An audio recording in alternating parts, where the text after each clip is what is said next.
Okay, Robert Pattinson, what do you got?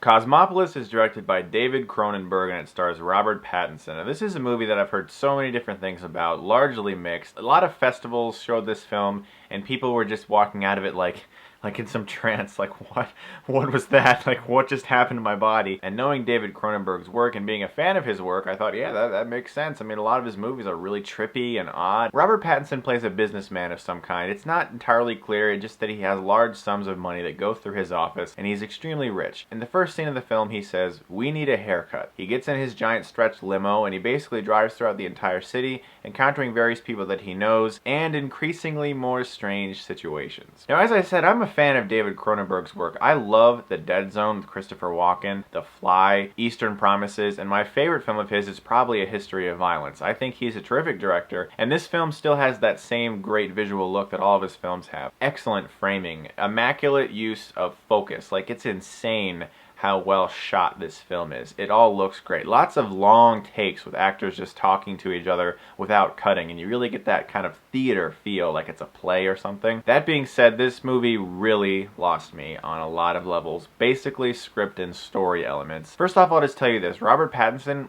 really good in this movie. He gave a really legitimately good performance. I was really impressed with him. In fact, all the acting all around is great, but particularly him and Paul Giamatti, even though Paul Giamatti doesn't have a huge part in this movie. About this script, it makes no sense.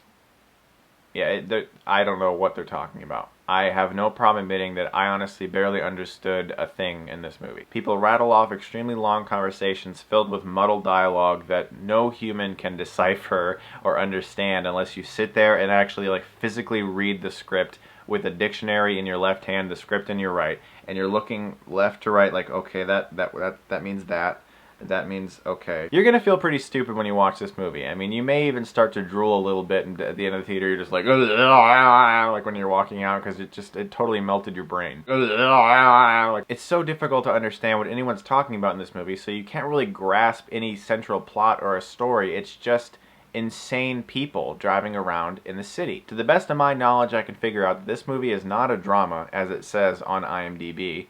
This is a fantasy, because characters are riding the line of credibility endlessly throughout this movie. His limo drives throughout the city at a snail pace, and yet throughout this film he continuously encounters his wife all throughout the city at various points, and she's just there. She just keeps appearing magically like some ghost throughout the city where he just happens to be. Other people who have no way of knowing where Robert Pattinson will be in the city are just there for him to be. There's somebody trying to assassinate him who just so happens to have an apartment that is absolutely disgusting and dilapidated, and he just so happens to have an apartment like right next to where Robert Pattinson parks his car.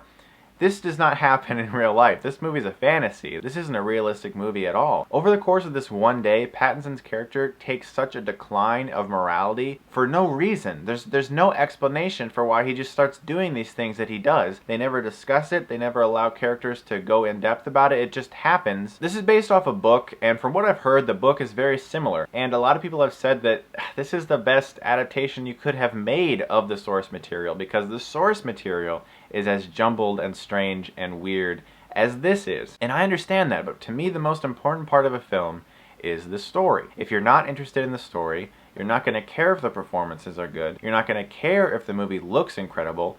If you are bored or confused by the central story, it has no weight. And as far as I can tell, this movie has no actual story or plot.